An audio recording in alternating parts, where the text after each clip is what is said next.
Alors, petite vidéo pour parler du workspace. Donc, quand je suis ici, dans Média, et que je viens d'importer mes rushs, je vais aller pour commencer à monter dans ce petit onglet ici, là, Edit. C'est ici que je vais faire tout ce qui concerne le montage. Dans le doc, je vous ai demandé d'aller dans Workspace et d'enlever tout ce qui vous sert à rien, c'est-à-dire le Cut, le Fusion, le Fairlight, qui sont des onglets qui ne vont pas nous servir pour l'instant. Donc vous gardez que Media, Edit, Color et Deliver.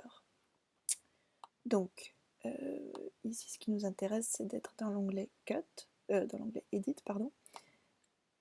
Dans l'onglet Edit, je vous rappelle donc que je mets mes rushs sur ma timeline comme ça.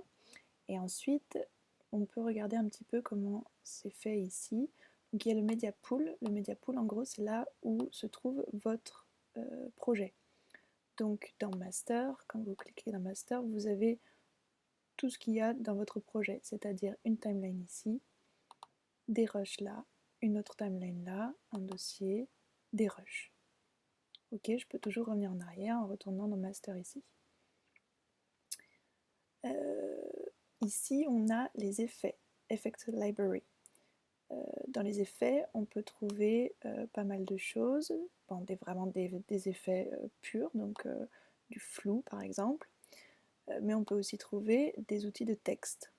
Donc ici par exemple, j'ai un outil de texte, l'outil basique. Si je veux faire un texte, je peux prendre ça et le déposer ici sur ma timeline en V2. Ensuite, je vous montre ça parce que c'est intéressant de découvrir les autres petits onglets qui sont là, notamment le Inspector.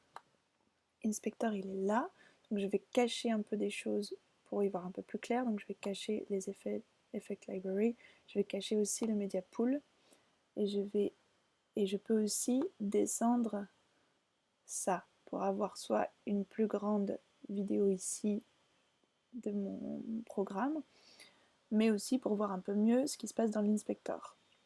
Donc là par exemple, si je veux travailler mon titre, il faut que je clique ici sur mon titre pour qu'il soit en surbrillance pour pouvoir travailler dedans. Donc là je peux écrire un titre, par exemple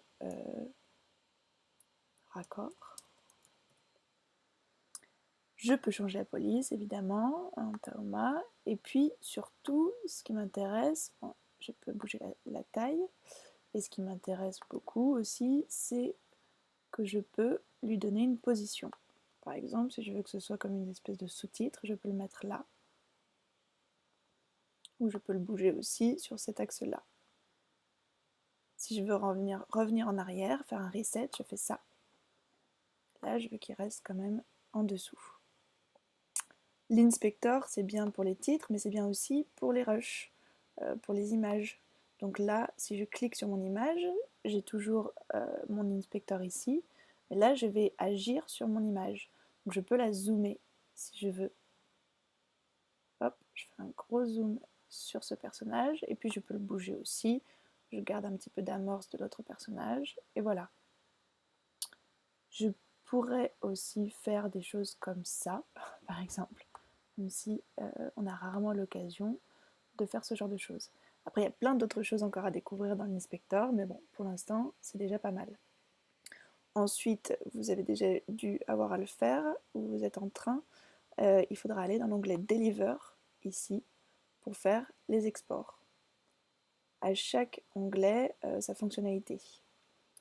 Celui que je vous ai laissé aussi, c'est l'onglet Color, c'est pour faire un petit peu d'étalonnage, parce que je ne sais pas si vous avez remarqué, mais ces rushs-là ne sont pas étalonnés du tout, ils sont dans un mode log, donc très plat, et donc pour faire de l'étalonnage, on peut faire ce genre de petites choses, par exemple. Et ça, on pourra en reparler mercredi. Voilà.